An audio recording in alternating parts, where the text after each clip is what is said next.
গ্রামে কি চাষ বেশি হয় এমন প্রশ্নের উত্তরে বেশিরভাগ মানুষই বলবেন ধান, গম, সরষে, সবজি কিংবা মাছের মতো কিছু। কিন্তু যদি কেউ বলেন তাদের গোটা গ্রামে শুধু সাপ চাষই করা হয়, ভাবছেন এটা আবার হয় নাকি? হ্যাঁ, এটাই সত্যি বাস্তবতা, আর তার চেয়েও অনেক বেশি অবিশ্বাস্য। সেটিরই প্রমাণ চীনের জিসিকিয়াও নামের এই গ্রাম। সাপ চাষে বিশ্বজুড়ে খ্যাত এই গ্রাম, যেখানে সাপের নাম শুনলেই অনেকের গা শিউরে ওঠে, সেখানে এই গ্রামের মানুষ বিষধর সাপ লালন ও পালন করেন। এই গ্রামে গেলেই সেটা বেশ বোঝা যায়। বাড়ি বাড়ি বড় বড় কাঠের বাক্স, আর তার মধ্যে রীতিমতো কিলবিল করছে সাপ। অনেকে আবার গভীর চৌবাচ্চা করেও তাতে সাপ ছেড়ে রেখে দেন।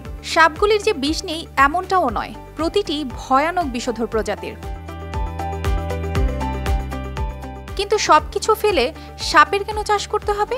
আসলে চীনের কিছু অংশে সাপের মাংসের বেশ চাহিদা রয়েছে।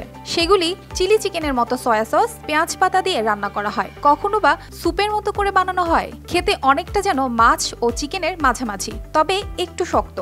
এমনকি সাপের পিত্তকেও তারা ছাড়ে না। খাওয়ার জন্য একটি সাপের পিত্ত কিছু চালের ওয়াইনের সাথে মিশ্রিত করেন চীনারা, এবং তারা খাবারের আগে সাপের পিত্ত দিয়ে একটি শক্তিশালী পানীয় তৈরি করেন, যা ক্ষুধা উদ্দীপক হিসেবে কাজ করে।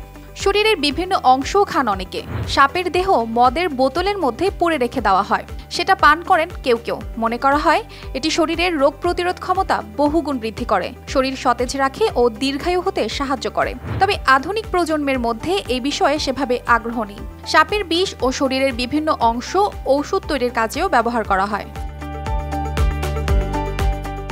স্থানীয়দের কথায় ইয়াং হোংচাং নামের এক কৃষকই প্রথম সাপ পালন করা শুরু করেন। আজ থেকে বেশ কয়েক দশক আগের কথা। এই সাপের ব্যবসা করেই বেশ জাকিয়ে বসেছেন তিনি। তার দেখা দেখি অন্যান্য গ্রামবাসীরাও তখন কৃষিকাজ বা অন্য পেশা ছেড়ে দেন। সবাই মিলে সাপের ব্যবসাতেই নেমে পড়েন।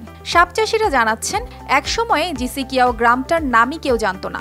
জানবেনই বা কি করে? ছোট কৃষকদের নিয়ে সামান্য ছোট্ট একটা গ্রাম, অনুন্নত এলাকা, সাধারণত আর্থিকভাবে পিছিয়ে পড়া পরিবারের বাস। কিন্তু সাপের ব্যবসা করেই তাদের সবার কপাল ফিরে গিয়েছে। আগের তুলনায় গোটা গ্রামটাই যেন অনেক বেশি উন্নত হয়েছে।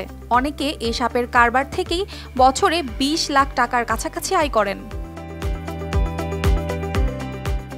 অর্পিতা জাহান, RTV।